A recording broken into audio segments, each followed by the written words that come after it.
یہ سب کچھ کیسے ہوا، یہ سوال انتہائی پریشان کن ہے۔ عزیزان محترم، جیسا کہ آپ سب جانتے ہیں کہ گزشتہ 2 دہائیوں سے زائد عرصے میں کوئٹہ سازشی تھیوریوں کی آماجگاہ بنی رہی۔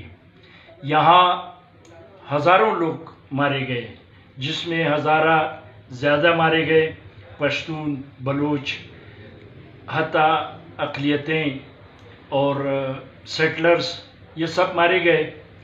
لیکن ریاست اپنے قانونی، آئینی، اخلاقی اور مذہبی جو ان کے فرائض ہیں، چونکہ بنیادی طور پر اگر کوئی قتل و غارت گری کرتا ہے، چاہے وہ کوئی بھی ہو، وہ بنیادی طور پر ریاست کی ریٹ کو چیلنج کرتا ہے۔ تو یہ 20 سال 22 سال تک چلنے والا نام نہاد جو یہاں دہشت گردی اور مذہبی دہشت گردی کے نام سے جو کھیل کھیلا گیا، اس کی حقیقت پوری دنیا کے سامنے واضح ہو گیا۔ اب خطے کے حالات کو آپ دیکھیں۔ اس وقت پشتون تحفظ موومنٹ، جو پشتونوں کی ایک بہت بڑی اکثریت کی نمائندگی کر رہی ہے، اور جو سیاسی پارٹیاں ہیں وہ بھی پی ٹی ایم سے اختلاف نہیں کر رہی ہیں، اور یہ پورے خطے میں ایک نیا تناظر اس سے سامنے آ رہا ہے۔ تو ظاہر ہے کہ افغانستان اور ہمارا جو اس سے منسلک علاقے ہیں، اس میں آپ دیکھیں نئے نئے حالات اور واقعات رونما ہو رہے ہیں۔ ابھی پچھلے دنوں پی ٹی ایم کے ایک معروف رہنما، ان کو قتل کیا گیا۔ تو یہ صورتحال جب ہم حالات اور واقعات کی کڑیوں کو ملاتے ہیں تو اس سے بعض خدشات جنم لے رہے ہیں۔ ہم یہ کہتے ہیں کہ سازشی تھیوریوں کا استعمال یہاں بند نہیں ہوا، البتہ اس کو نئی شکل دی جا رہی ہے۔ آپ اندازہ لگائیں کہ یہ کیسے ممکن ہے کہ یہاں کچھ لوگ، چاہے وہ ان کا نام دہشت گرد ہو، چاہے نامعلوم ہو، یا جس طرح رات کو ہزارہ ٹاؤن میں کل جو واقعہ ہوا ہے، یہ کیسے ہو سکتا ہے کہ لا انفورسمنٹ ایجنسیز کے ہوتے ہوئے، پولیس کے ہوتے ہوئے وہ واقعات رونما ہوں۔ ہم یہ کہتے ہیں کہ جو بھی ذمہ دار ہیں، قطع نظر اس کے کہ وہ کون ہے، اس کے مقاصد کیا ہیں، یہ ریاست کی ریٹ کو چیلنج کیا گیا ہے۔ ریاست کی ذمہ داری ہے کہ وہ قاتلوں کو گرفتار کرے اور انصاف کے کٹہرے میں ان کو کھڑا کرے۔ یہ ریاست کی ذمہ داری ہے، لا انفورسمنٹ ایجنسیز کی ذمہ داری ہے۔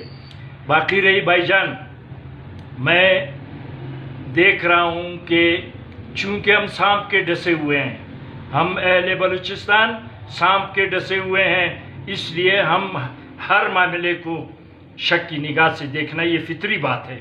ہم دیکھ رہے ہیں کہ یہ خطہ سازشی تھیوریوں کے استعمال کی سیاست گری ہو رہی ہے۔ بھائی جان، یہاں آج حکومت گلخانوں کی ہے، یہاں گلخان حکمران ہیں، یہاں ہر قوم، قبیلے اور ہر گلی کوچے میں آپ کو گلخان ملیں گے جو صورتحال کو اس کے حقیقی تناظر سے ہٹا کر اس کی تشریح کر رہے ہیں، لوگوں میں اشتعال پیدا کر رہے ہیں۔ بھائی جان، یہ بات اس کا تاریخی پس منظر ہے۔ جب یہ انگریز یہاں حکمران تھے تو انہوں نے ڈیوائڈ اینڈ رول کے جو سازشی تھیوری تھا اس کو استعمال میں لایا۔ یہاں نسلی، لسانی، مذہبی تفرقات پیدا کیے گئے، لوگوں کو لڑایا گیا۔ تو یہ اب اس کے لیے کوئی عذر قابل قبول نہیں ہے۔ یہ کیسے ہو سکتا ہے کہ وہ لوگ مارے جائیں اور حکومت کا کردار وہ جو ہے تماشائیوں کا بنے؟ میں یہ کہتا ہوں کہ اس وقت خطے میں جو کچھ ہو رہا ہے اس کے پس منظر میں اس صورتحال کو دیکھنے کی ضرورت ہے۔ میں کہتا ہوں کہ ہمیں ہوش و حواس میں آ جانا چاہیے، ہمیں حالات کا اس کے حقیقی تناظر میں مطالعہ کرنا چاہیے۔ یہ جذباتی مسائل نہیں ہیں کہ ہزارہ آج یہ کام کر رہا ہے کل پشتون کریں، نہیں، یا کل اس کے لیے بلوچوں کو ذمہ دار ٹھہرائیں، نہیں۔ ہم صرف ریاست کو جانتے ہیں، اس کے جو لا انفورسمنٹ ایجنسیز ہیں یہ سب اس کی ذمہ داری ہے۔ اگر ریاست اپنی نفی کرتا ہے، ریاست محض خبر بناتا ہے، تو پھر میرے خیال میں اس صورت میں بھی ہمیں مل بیٹھ کر سوچنا چاہیے کہ کیا ہونے جا رہا ہے۔ میں کہتا ہوں اس خطے میں جو کچھ ہو رہا ہے اس کو نظر انداز کر کے ہم محض واقعے کو تعصب، تنگ نظری اور کا شخصانہ قرار دیں، میرے خیال میں یہ غلط نہیں ہے۔ یہ قتل و غارت گری کی سیاست ہے۔ اس قتل و غارت گری کی سیاست نے ہمارے صوبے کو پشتون، بلوچ، سیٹلرز، ہندو، عیسائی، ہزارہ، ان سب کو تباہ و برباد کر دیا ہے۔ میں اپنے تمام بھائیوں سے کہتا ہوں کہ جو بھی جرم کرے اس کا قلع قمع کرنا، اس کی دادرسی، مقتولوں کی دادرسی اور ظالموں کی سرکوبی یہ ریاست کا کام ہے۔ یہ کیسے ممکن ہے کہ قدم قدم پر یہ کھڑے ہیں؟ یہاں بلوچستان حکومت ہم سیکورٹی خرید رہے ہیں، تو اس کے باوجود بھی اگر یہاں اس قسم کے واقعات ہوتے ہیں تو وہ شکوک و شبہات کو جنم دینے کا باعث بنتا ہے۔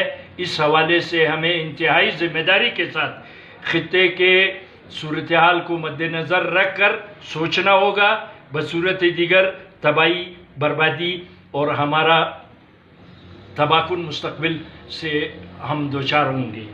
والسلام۔